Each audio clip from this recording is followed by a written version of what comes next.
Well, good morning. Morning, Neve.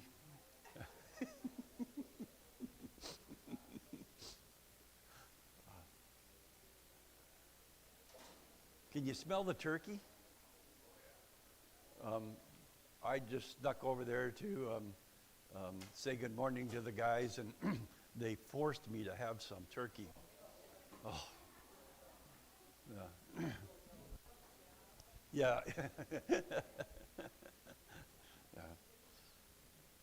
We're in for a real treat. Um,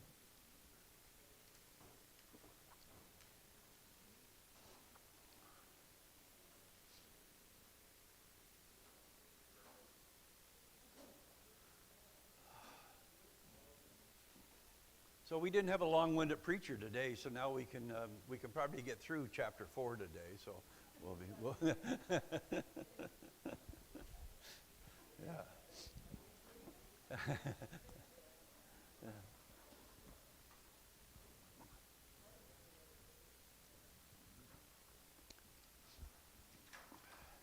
Depending on how this conversation goes today, we may be addressing some very what might be considered traditional views on dating, and I think it's an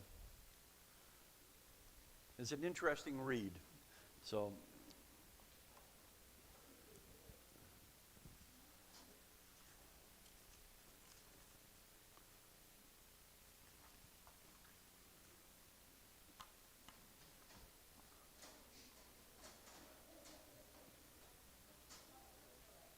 Yeah.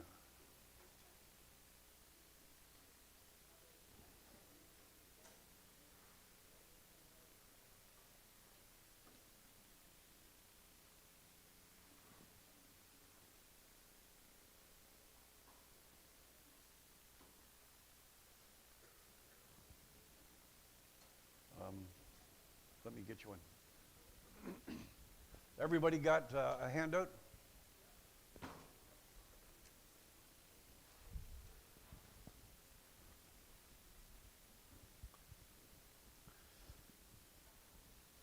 All right, so let's go to the Lord in prayer. Dear Heavenly Father, we thank you for this opportunity to gather again in your house as we study your word. May it be revealed to us by your Spirit, those things that will guide and keep us in the weeks to come. We ask this in your name, Jesus. Amen. So we're on the last chapter of Ruth, and as Pastor mentioned this morning, this is the last Sunday of the church calendar year, and so we start a new year next Sunday, and we're the Bible studies are going to be on the sermon topics for the midweek services. So what we discuss on Sunday, we'll preach on Wednesday. So you'll be able to dig in really deep into some scriptures and some of the messages. So that's our intent for Advent. So we're going to finish up Ruth today. And if you remember where we were at, last week we had Ruth at Naomi's encouragement to going into the granary, if you would, and uncover Boaz's feet and sleep at his feet. And we saw how Boaz reacted, and it was a strange way to have a first date, I guess is what I would say. But so, yes.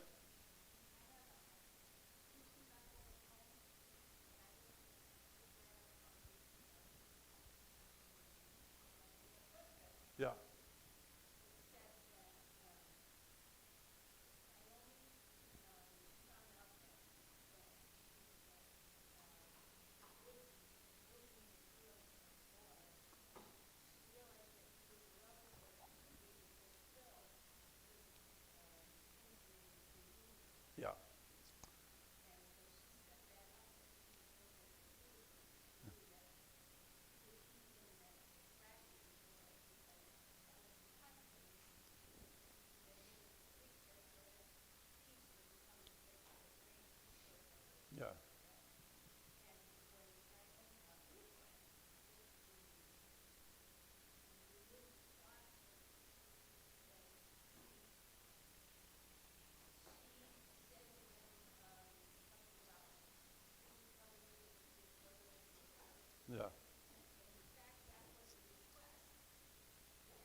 And that's where we're going today is with that person who declined the offer and the negotiations of all of that.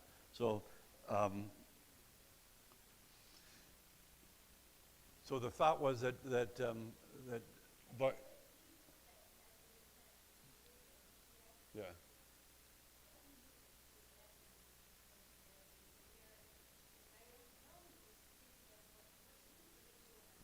Yeah. Yeah. Well, very good. So let's start reading chapter 4.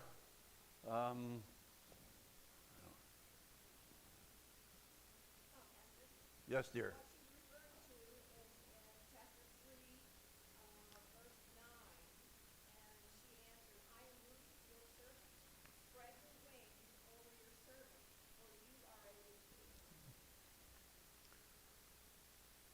So the wings there represents the cloth or the cloak that he was wearing. Yes.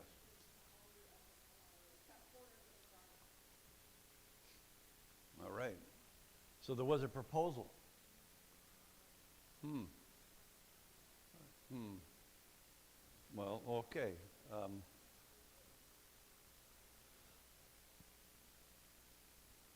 All right.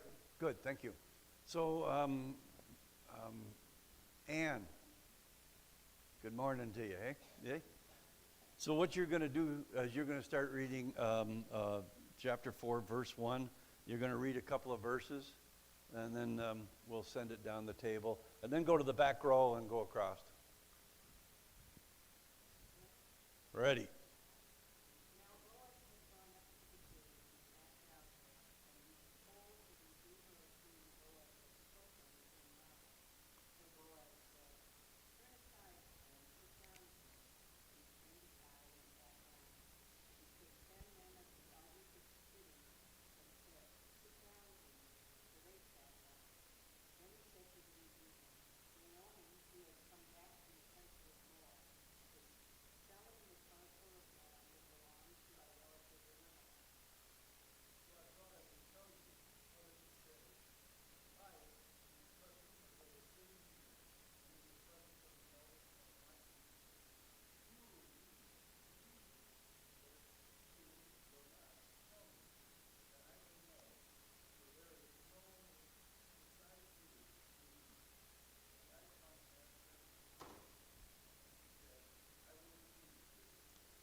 Jessica.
Good job on the names. Good job. All right.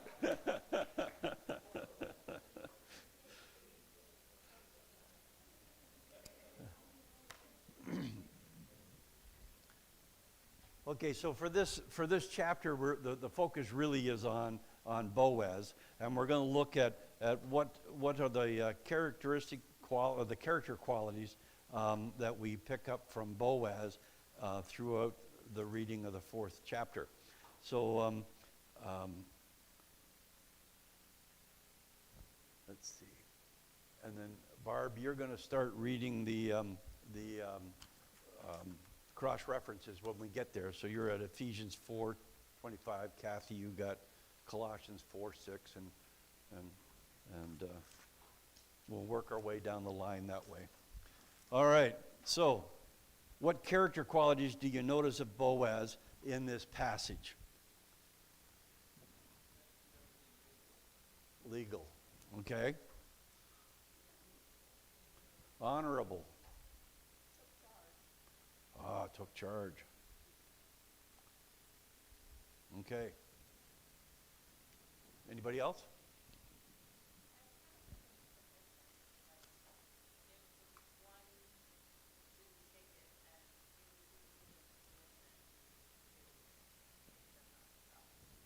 Okay. So,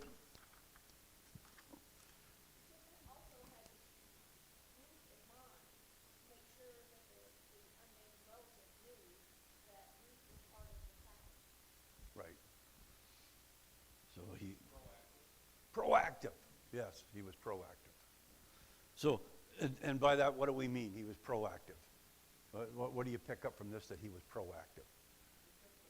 He took the lead. He didn't wait around. He, in verse 18 of chapter 3, Naomi tells Ruth that Boaz will not rest until he has settled it today. And that's what he did. She knew what kind of person he was. He had this reputation of being proactive, of not, leaving things to chance. And we see this because he immediately goes to the gate. And the gate is where transactions used to take place. It was sort of like the boardroom at the Chamber of Commerce, if you would. They all get together there and settle deals. And he went there right away. So he was proactive. He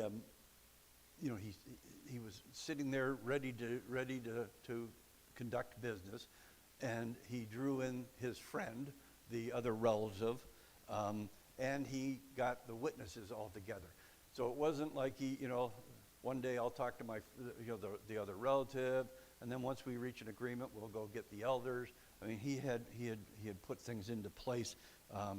He was a man of action. He didn't procrastinate, so he was proactive. Yes?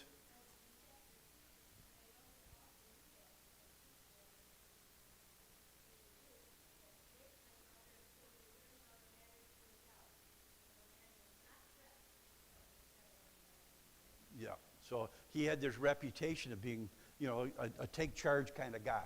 If he needed something to get done, there's always those ones in the crowd that if you need something to be done, you go to the guy that's busiest because they're usually doing the most. It's like if you need funds raised, you go to Weldon. It's what you do. All right. We see throughout this passage that Boaz is an honorable man, and in your notes it says they emphasize the word man, and there's a lot to learn about being a man from chapter 4. So a lot of what we're going to talk about really does come down to talking to the men about Boaz and what is transpiring here. So we're encouraged to be men of action, to be proactive. When it's clear that a course of action is from God, do it and don't waste time. Don't be wishy-washy towards girls. Are you interested in a girl? And then it starts to ask some questions. Is the girl a believer? Have you prayed about it and received wise counsel? Are you ready for marriage? This is where we start treading on ground that one might consider ancient ground, but we might need to dig up again. Anybody ever watch the TV series with the 19 children? The Duggars, with the 19 kids, and then it got to 20 and 21 kids and all that kind of stuff. They were a very conservative family, and they had a way for their daughters to begin dating. And that's, it wasn't just, well, let's, see who we can have the most fun with. Dating was done with a purpose. And first off, the purpose was it had to be somebody of the same faith. It had to be a believer. Don't get unequally yoked with somebody who isn't a believer. Their values will not mesh with yours, and you will be grossly disappointed. And then they would set up that it would only occur once the two individuals decided that they were ready for marriage, not that they were going to absolutely marry each other at this moment in time, but that they were at that position in life where they were ready for marriage, where they they maybe had their career established, or they had their education in place and all that kind of stuff. They've saved up some money. They were now ready to take on the responsibilities of a family. And then they would court, and there was specific rules for that. And but it wasn't a court just to let's go bowling every Friday night. It was with a purpose. It was to get to know each other, to see if this is the person that God had intended. But you didn't date the person unless you sort of were ready with an intention of getting married. So that was the way the Duggars did it. And it's very biblical, and I think in many ways a very wise way for relationships. There's things in the news where people are, having 30 and 40 boyfriends or girlfriends before they're ready to get married. They want to experience life. Well, in a lot of that experiencing life, they're doing things that are contrary to God's word. So the idea is to get focused on purpose. I've got a young friend, he's come here to church a few times, who did this, who actually did this. Said he wasn't going to date a woman unless she was a Christian, and his preference was Lutheran, and unless she was ready to get married. So it's kind of a strange deal when you walk up to a woman and you say, are you ready to get married? Not, will you marry me? But are you ready? Are you at that position in life? And he found a young lady that was, and they did all the courting the way it was, and now they have their first child. They have a house. It's just amazing to watch the difference in that union than one's. We've talked a couple of weekends ago about one where we have a grandson that we're very concerned about. But Christ wasn't part of this plan. This was just, they dated and had fun, so obviously they were meant to be together. So it's really interesting to see the difference. Now, it's only a small sample size, but I'm telling you, it seems to have some merit. Anyway, so don't be wishy-washy, guys.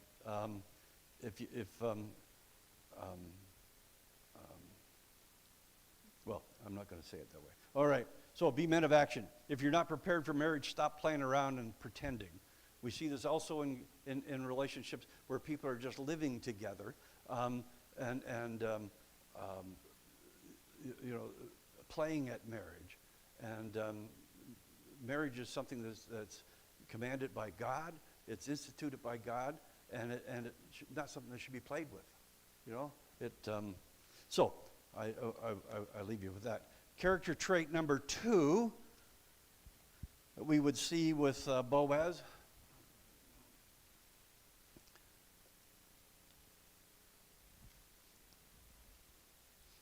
could say that, sin hates darkness. Boaz was open and transparent. Okay, so that would be the second characteristic, was that he was open. He was transparent about what he was planning on doing. Besides being proactive, we also see he was open and transparent. He's not going in a dark room or a bar to work a deal. He's not doing anything underhanded or under the table. He's going out to where they conducted business. He did it in front of the elders, so there was accountability. There was nothing, he wasn't trying to whittle down the price, or you take this, I'll take that. There was no negotiation. This was he laid what he wanted out onto the table. So he conducts his business at the city gate, and where anybody and everybody could see what was going on. And you got to believe that at the time when a transaction like this was taking place, you got two guys over here working a deal, and you got the elders there, that there must have been some people that would sort of stand around and watch what was going on. So there was plenty of witnesses to what was taking place. So open and transparent.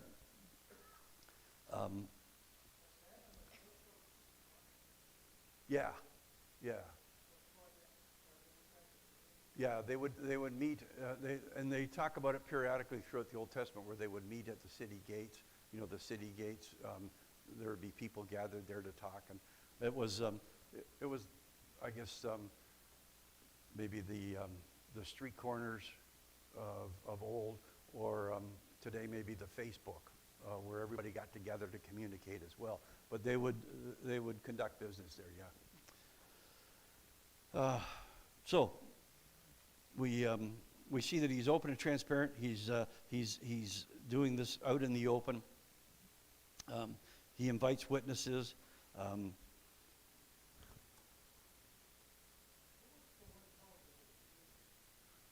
So the first Redeemer, like the one he was negotiating with, he just called friend. They don't give a name. They don't give him a name. No, other than that, he was a closer relative to Naomi than Boaz. That's all that we know, but we don't know his name. Yeah.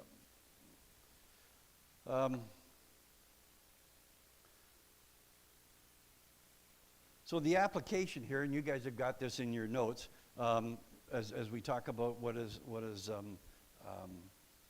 being open and transparent. Singles in your relationship should be open and transparent, entirely in the light. God has established a principle of asking counsel as a safeguard against our pride and subjectivity.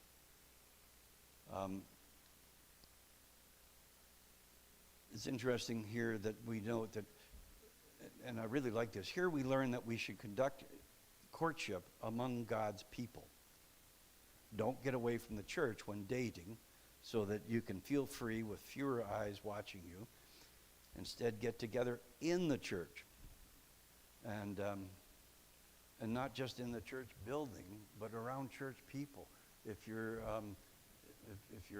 looking, and this is true with whether it's marriage or just doing life, if we do it with other believers, the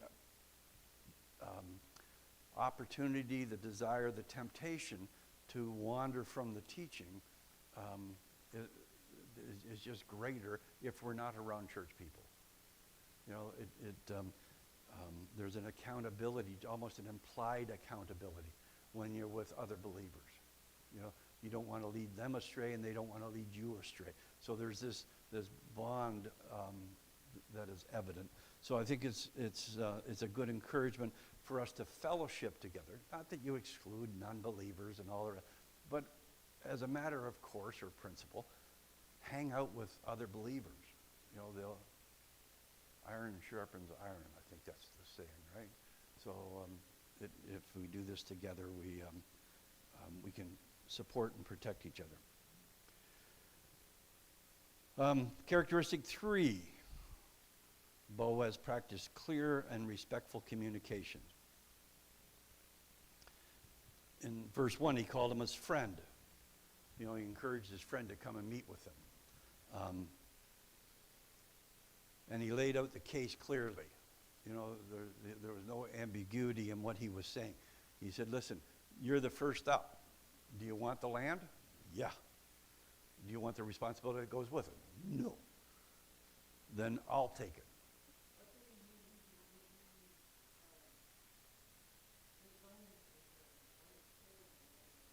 So if Ruth had children, that child would inherit,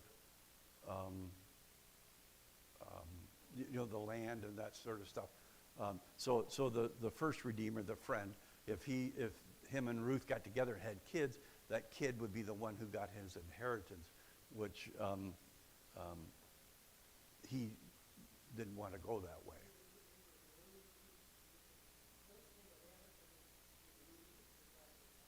He wouldn't lose it, but he would. It wouldn't go where he wanted it to go. I'd assume maybe he had other children that he had already made commitments to, and that sort of thing, that he didn't want to take the inheritance from, because the child would get that lot of land, because what the whole plan of the Redeemer thing is to let that name of the one being the person who passed away, keeping their bloodline going. So they would get property. And he didn't want that. And also, he may not have wanted to absorb the cost. Getting married costs some money. Raising children costs money. So he may not have wanted to absorb all the costs. He liked the idea of increasing his holdings, but not his expenses. So, and in that though, but he's also rejecting the tradition of his people, which is first up is supposed to be the one that does the redeeming, and he was rejecting that. And then Boaz was very clear about, okay, well, if you won't do it, I'll do it, and I'll take Ruth. So I'll take the whole deal. And then they exchanged flip-flops, and the deal was done. Anyway,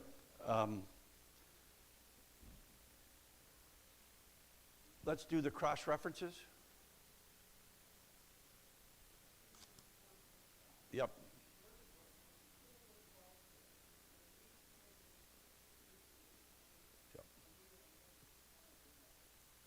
Okay, thank you. In Colossians.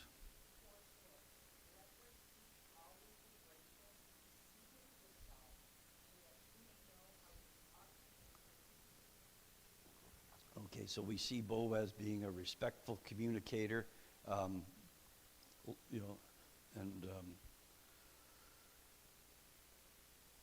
application again.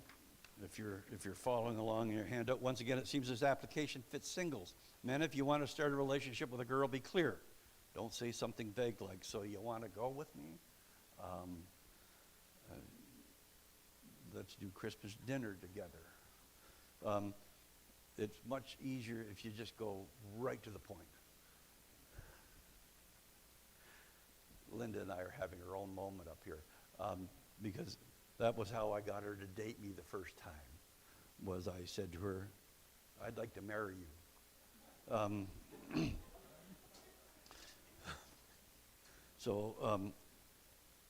And then a week or so later, we dated. It took that long for the shock to wear off, I think.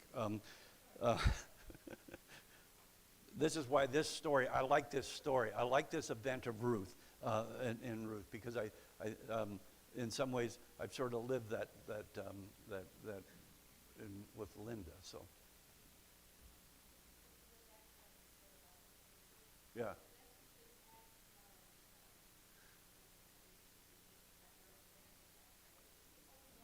Only one sandal, so they hopped around. Yeah.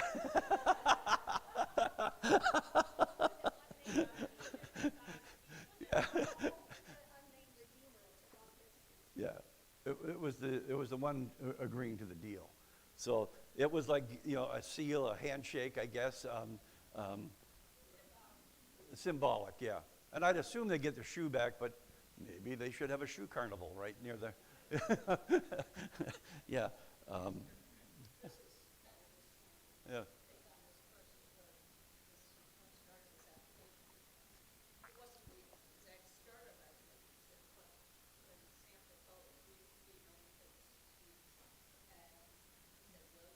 Yeah.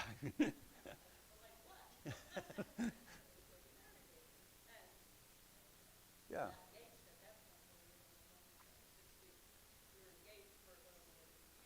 Yeah. Well, my impression is it probably worked out very well, you know. Um, so, and it sort of lends itself to to this story. Yes, well done. Yeah. The which? Well, yeah, yeah,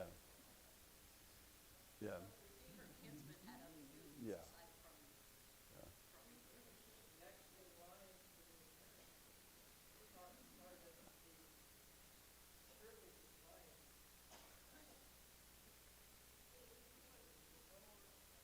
Okay, so let's go to Redeemer, because in the interest of time, let's go to Boaz as a selfless redeemer. Um, Probably the most significant character trait of Boaz. Um, and if you read chapter 4 looking for a keyword, you would probably notice that a form of the word redeem is mentioned 12 times. So this whole idea of redemption and redeeming is key to this story. Because what it is it's Christological. In the end, what we have here is a Christological story, okay, or narrative. Um, the idea of redeeming is like having a coupon where you give something to get something, right? Yeah, Mike.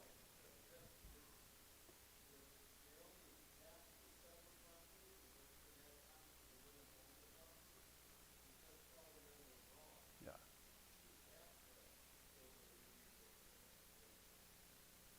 I don't know that. Yeah,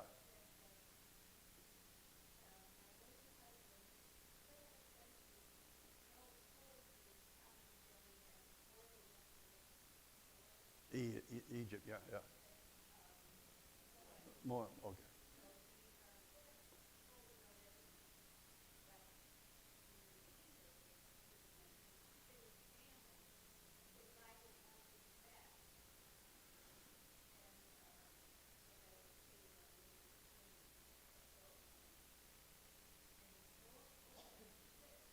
yeah, yeah.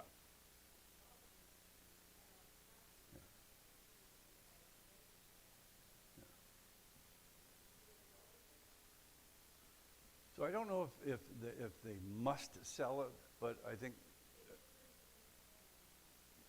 yeah, yeah, yeah, yeah.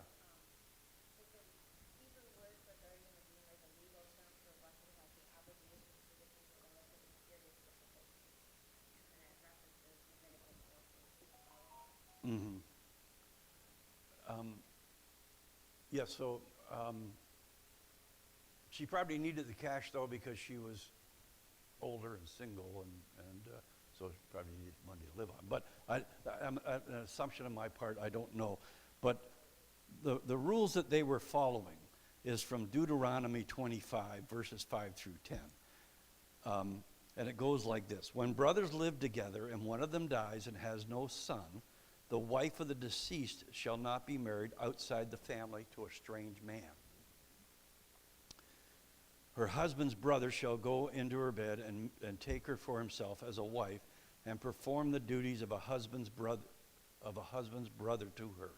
It shall be that the firstborn whom she bears shall assume the name of the dead brother, so that his name will not be blotted out from Israel. But if the man does not desire to take his brother's wife, then his brother's wife shall go up to the gate and to the elders and say, my husband's brother refuses to establish a name for his brother in Israel.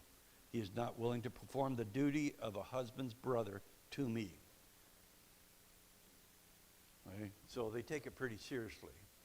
Um, Then the elders of the city shall summon him, the brother, and speak to him. And if he persists and says, I do not desire to take her, then his brother's wife shall come to him in the sight of the elders, pull off his sandal off his foot, spit in his face, and she shall declare, thus it is done to the man who does not build up his brother's house. In Israel his name shall be called the house of him whose sandal is removed. Okay. So, they do a lot with sandals, yeah. Yeah. Yeah.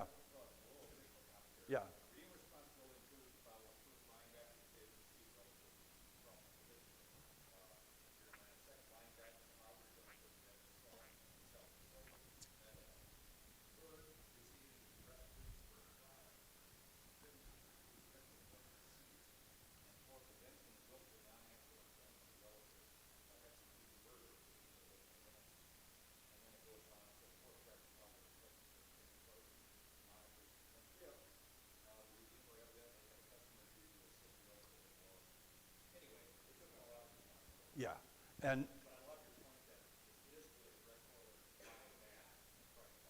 yeah. So and that's where the we call Christ our Redeemer. And all of those things that Pastor just read there, if we stood back from it a little bit, we could assign all of those to what Christ did for us. So the Redeemer is the one who there's a redemption. There's this purchasing or taking back from something, paying a price for. So they keep referring to Boaz as this redeemer. Like I said, 12 times it's mentioned redeeming or redemption or redeemer in this chapter. What he's doing is he's paying the price that he didn't have to pay to take on the responsibility that he didn't have to take on. So he's doing this willingly, and it's what Christ did for us. He willingly takes on for us what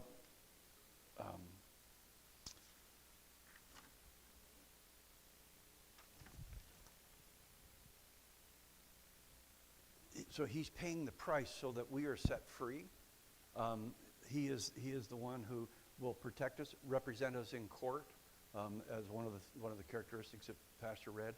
All of those things, or a lot of those things that you read off, are things that in Christ's redemption for us, he does for us. And he does this through his blood. So if you go to the last section of your handout on page 5, we have, speaking of Jesus as the Redeemer, there's similarities between Boaz and Jesus.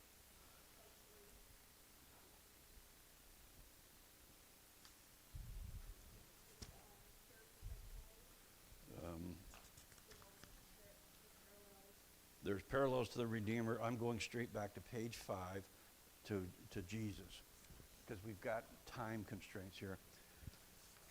What Linda was pointing out on page 3 is parallels we can find in this story between Jesus and Boaz. So let's bounce between the two of those. There's only one Redeemer, so it's not a shared responsibility. Boaz couldn't cut the deal where you take the land and I'll take the woman. It was a total package, which is what Christ did for us. He took all of our sin upon him. Redemption is an act of grace. He didn't have to do any of this stuff. Boaz didn't have to go anywhere near any of this. It wasn't his responsibility even. It was the other guy, the friend. But through an act of grace, knowing that he would take care of her, he would fulfill all of the requirements of a redeemer. He did that. Redemption is public. Christ did this publicly on a cross for us. We are, just like sitting at the gate, negotiating with the elders and all that, in public with witnesses. Christ's act of redemption was public. It's an act of love. You get the feeling that Boaz is kind of attracted to Ruth as the story unfolds.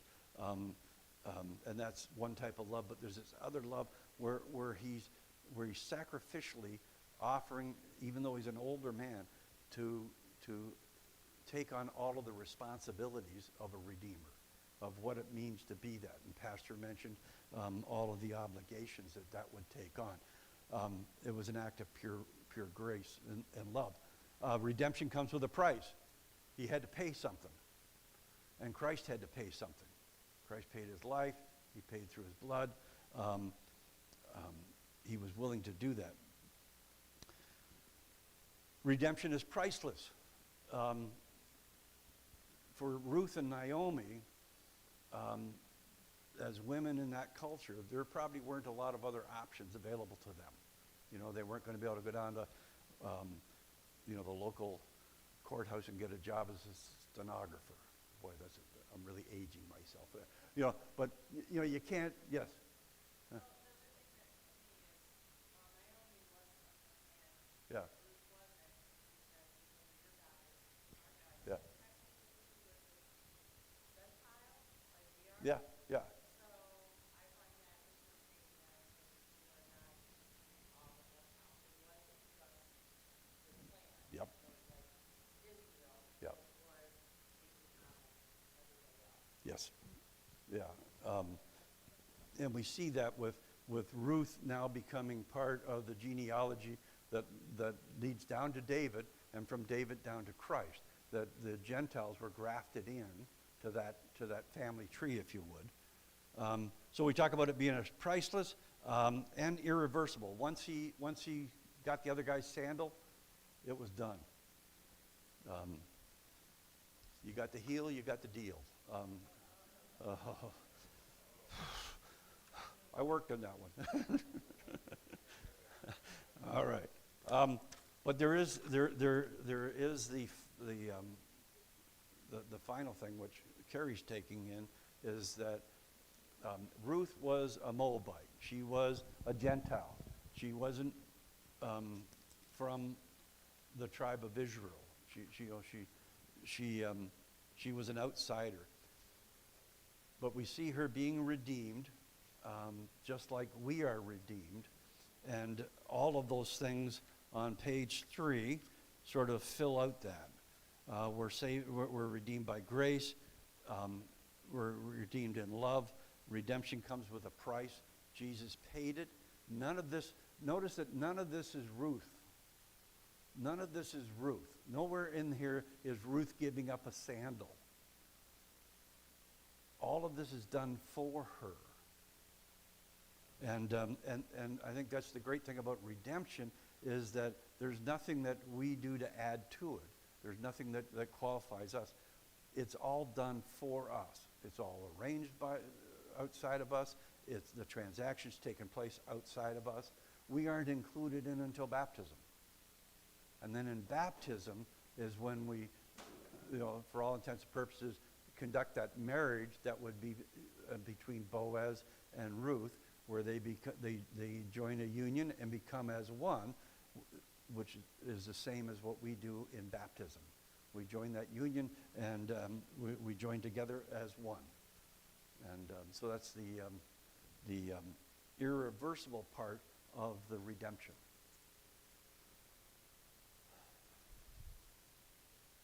Comments, questions? All right. Well, we got through it.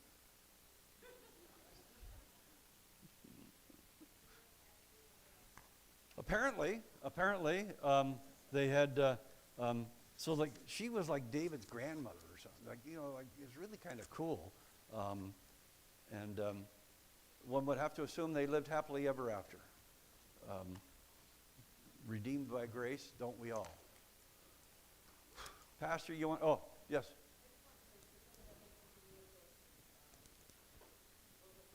Yep.